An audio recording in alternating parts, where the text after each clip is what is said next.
ശോഭാ സുരേന്ദ്രൻ കേന്ദ്ര മന്ത്രിസഭയിലേക്കോ?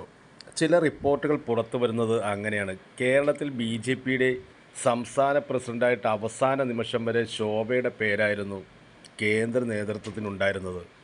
എന്നാൽ അവസാനം അത് തെന്നി മാറാൻ ചില കാരണങ്ങൾ വന്നപ്പോൾ ശോഭാ സുരേന്ദ്രനെ കേന്ദ്ര മന്ത്രിസഭയിലേക്ക് പരിഗണിക്കുകയാണ് ഇപ്പോൾ നരേന്ദ്രമോദിയും അമിത്ഷായും. 1974 തൃശ്ശൂർ ജില്ലയിൽ വടക്കാഞ്ചേരിയിലെ ഒരു കർഷക കുടുംബത്തിലാണ് ശോഭാ സുരേന്ദ്രൻ്റെ ജനനം.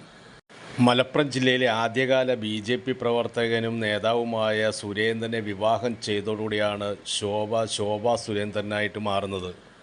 1990കളുടെ തുടക്കത്തിൽ തന്നെ ശോഭാ സുരേന്ദ്രൻ ബി.ജെ.പിയുടെ സജീവ പ്രവർത്തകയാകുകയും ഇന്ന് കേരളത്തിലെ തലമുതിർന്ന നേതാക്കളിൽ ഒരാളായി മാറുകയും ചെയ്തു. മഹിളാ മോർച്ചയുടെ സംസ്ഥാന പ്രസിഡന്റായിരുന്ന കാലഘട്ടത്തിൽ 140 നിയമസഭാ മണ്ഡലങ്ങളിൽ വനിതാ വിഭാഗ യൂണിറ്റുകൾ സ്ഥാപിക്കുന്നതിൽ നിർണായക പങ്ക് വഹിച്ചു. അതിലൂടെ സ്ത്രീകളുടെ അവകാശങ്ങൾക്കായുള്ള ഒരു ശക്തിയായ വക്താവായി ശോഭാ സുരേന്ദ്രൻ മാറുകയും ചെയ്തു.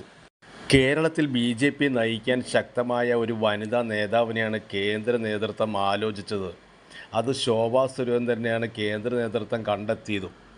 കേരളത്തിൽ ബി.ജെ.പിക്ക് വേരോട്ടമില്ലാത്ത സ്ഥലത്ത് പോലും ശോഭാ സുരേന്ദ്രൻ മത്സരിക്കുമ്പോൾ ബി.ജെ.പിയുടെ വോട്ട് ശതമാനം വർദ്ധിപ്പിക്കുവാനും ശോഭയ്ക്ക് കഴിഞ്ഞിട്ടുണ്ട്. കൂടാതെ സ്ത്രീകളുടെ ഇടയിലുള്ള സ്വാധീനം, ഇതെല്ലാം വച്ചു നോക്കിയപ്പോൾ കേന്ദ്ര നേതൃത്വം ശോഭയിലെത്തുകയായിരുന്നു.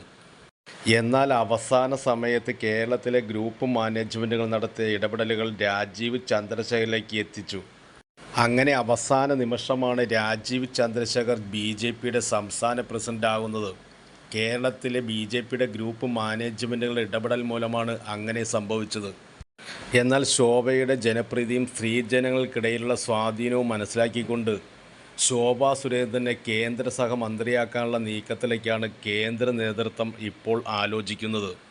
കേന്ദ്ര മന്ത്രിസഭയിൽ വനിതാ ശിശുക്ഷേമ വകുപ്പ് ലഭിക്കാൻ സാധ്യതയുണ്ടെന്നും അടുത്ത് മഹാരാഷ്ട്രയിൽ നിന്ന് ഒഴിവരുന്ന രാജ്യസഭാ സീറ്റിലേക്ക് മത്സരിപ്പിക്കാനും കേന്ദ്ര നേതൃത്വം തീരുമാനിച്ചിട്ടുണ്ട് എന്നാണ് റിപ്പോർട്ടുകൾ പറയുന്നത്.